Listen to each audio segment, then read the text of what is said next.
స్ట్రైటా left అంతే అట్లనే నన్ను ఎత్తు హాయ్ மதனப்பள்ளி போத்தா உண்டாம்.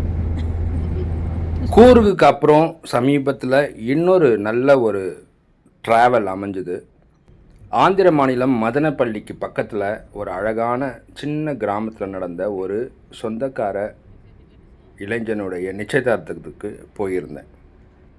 பெங்களூர்லேருந்து என்னுடைய ஃபோர்ட் ஃபிகோ எடுத்துக்கிட்டு என் கூட சில சொந்தக்காரங்களும் வந்தாங்க.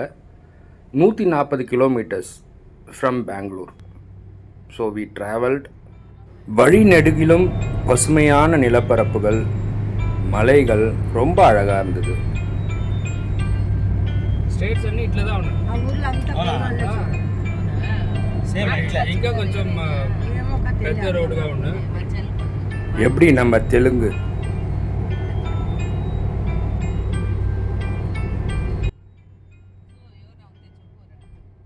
இந்த கிருஷ்ணர் கோவில் வாசலில் தான் அந்த அழகான ஒரு நிச்சயதார்த்தம் நடந்து முடிஞ்சது.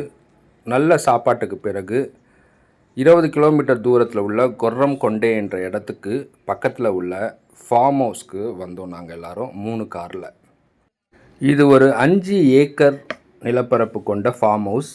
இங்கே பலவிதமான செடி கொடி மரங்கள் எல்லாம் ரொம்ப பசுமையாக இருந்தது.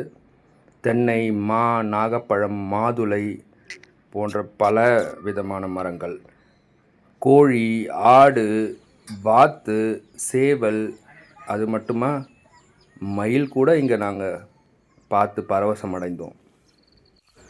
நாங்கள் ஒரு 20 பேர் இந்த இடத்துல தங்கியிருந்தோம். ரொம்ப ஜாலியாக இருந்தது. அதில் ஒரு 5-6 சுட்டிங்க இருந்ததுங்க.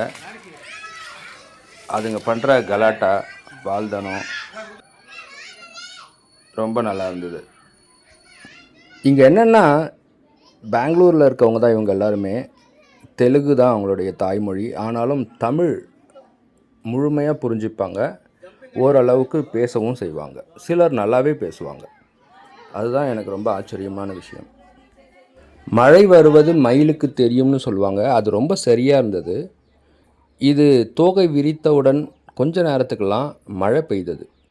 இங்கே வளர்கிற உண்மையான நாட்டுக்கோழி அடித்து குழம்பு, இயற்கையாக பழுத்த மாம்பழங்கள் எல்லாம் சாப்பிட்டு என்ஜாய் பண்ணோம். Thank you and bye bye.